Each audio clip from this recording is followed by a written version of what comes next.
जो जाओ और जाके जुल्मी सिपाही को जल्द से खबर जलाओ। अभी तुरंत बना के लाते मैं हैं। जरा मुलाकात करने के लिए चाहता हूँ। बैठिए महाराज, हम जुल्मी सिपाही को बुलाते हैं।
प्रणाम जुल्मी सिपाही। खुश रहो बहादुरों। महाराज को दरबार में बुलाहट है कि जाओ जुल्मी सिपाही को बुला कर लाओ। क्या महाराज ने हमें बुलाए हैं? हाँ, हम तो अपनी ड्यूटी पर था। जब महाराज की आज्ञा है तो जुल्म सिंह को जाना ही जरूरी है। चलिए मैं अभी चला।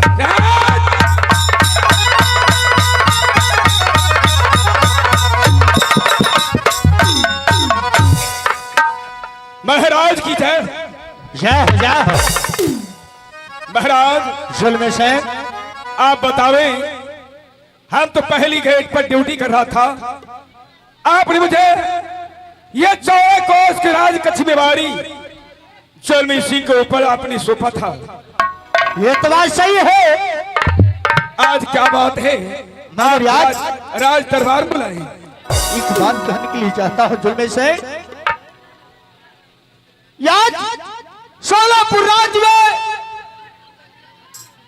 6 पटरानी है, अगर विधाता भगवान मुझे सोलापुर राज्य में 6 पटरानी को एक भी संतान नहीं हुआ। हाँ महाराज, इसका उपाय कोई बताओ, कुछ अपने दिमाग लगाओ जुल्मी सिंह। महाराज, जब मैं अपनी राज सोनापुर में भ्रमण करता हूँ तो प्रजावासियों के मुखारबिन से मैं यह आवाज सुनता हूँ कि नेपोत राजा का सिपाही तेरा वे आ रहा है, जाओ छुप जाओ। अगर निपुत्र राजा को सिपाही तक को आपने मुख देखा तो सारा दिन अंजल नहीं मिलेगा। महाराज, मैं जानता हूं कि महाराज ने एक शादी किया, करते करते एक पुत्र के लिए 6ठा शादी कर लिए। हाँ जुल्मी सिंह, परंतु 6 महारानी में एक भी संतान नहीं हुआ। अब सोच है महाराज। अरे तूने सुना था कल? महाराज हम तो राजपाट में घूमते हैं, जानते हैं कि यहाँ का प्रजा लोग जितना है सब सोनापुर राज को छोड़कर भाग कर जा रहा है। मैंने कई बार प्रजावासियों को समझा बुझा करके उन्हें लौटाया और बोला कि रे प्रजावासियों, आप धैर्य धारण करते हुए अपनी राज सोनापुर में अटल राज करो, मेहनत मजदूरी करो और महाराज सोलह सिंह को नाम जपते रहो। क्या महाराज सोलह सिंह बहुत बड़े दयालु है? महाराज दयालु है, यहाँ का प्रजा लोग कहता है कि सोना सिंह को सुबह मुंह देखने से सारा दिन अन्न पानी नहीं मिलता है। तुमने भी सुना था? इस राज का प्रजा लोग जब दूसरे राजा को जमीन पर लाद देता है तो मार मार करके भगा देता है।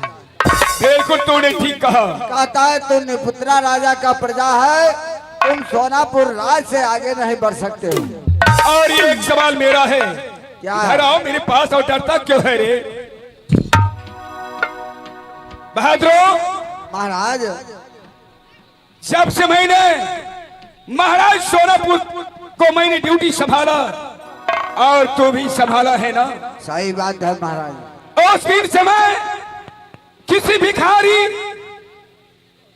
कोई ब्राह्मण, कोई साधु संत आज तक मैंने राज दरबार में आते हुए नहीं देखा। महाराज यही तो जुल्म है।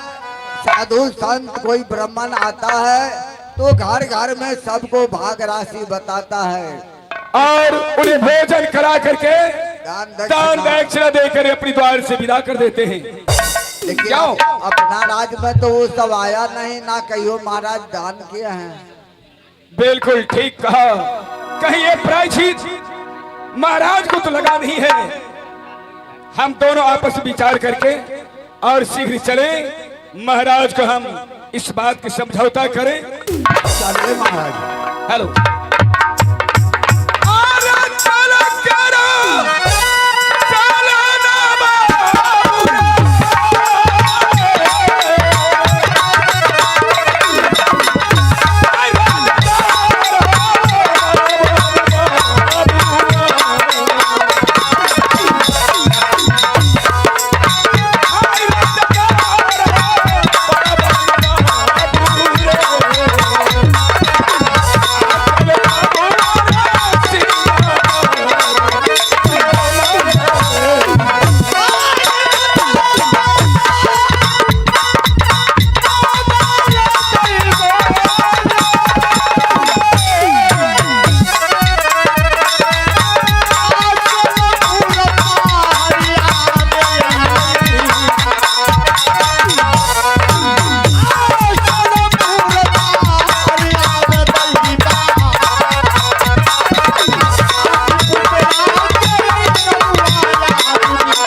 महाराज। जुल्म शेख, बताओ दोनों सिपाही आपस में क्या विचार किया? महाराज, आज हम दोनों सिपाहियों ने एक विचार किया है। वह विचार है कि जब से मैं आपके राज दरबार में हम दोनों सिपाहियों, सीनियर और जूनियर, ड्यूटी कर रहा था तो आज तक किसी ऋषि मुनि को, कोई संत महात्मा को अपनी राज दरबार में आते हुए आज तक देखा नहीं। अच्छा, बगल में से आखिर कहने के लिए तू क्या चाहते हो? इसलिए मेरा कहना है महाराज, अगर आपकी आज्ञा हो तो हम दोनों सिपाही चल करके, सुना हो काशी नगरी बहुत बड़े, वहां पर बड़े बड़े ज्योतिष ब्रह्मंड रहा करता है, हम दोनों चल करके किसी ऐसे पंडित पुरोहित को बुला कर ले आऊं जो कि महान से महान ज्योतिष ब्राह्मण हो, ताकि आप अपनी भाग्य रेखा दिखा ले। ये तो बात सही है। जो सोनापुर राज में यहाँ तक ब्राह्मण देवता ना कोई साधु संत आया है, कहीं उसका प्रायश्चित तो नहीं लगा है आपको भी? ये बात सही है जुल्म शेख। ऐसा करो, जाओ और काशी नगरी जाके पढ़े से पढ़े विद्वान पंडित को बुला के लाओ। जय श्री आज्ञा महाराज। दरबारी, अब हम दोनों चलते हैं। महाराज की आज्ञा को शीघ्र पालन करना है। मैं अब यहाँ से अपने रंग महल का यात्रा करता हूँ। ठीक है महाराज। जाओ जल्दी से। अरे चलो करो, चलो ना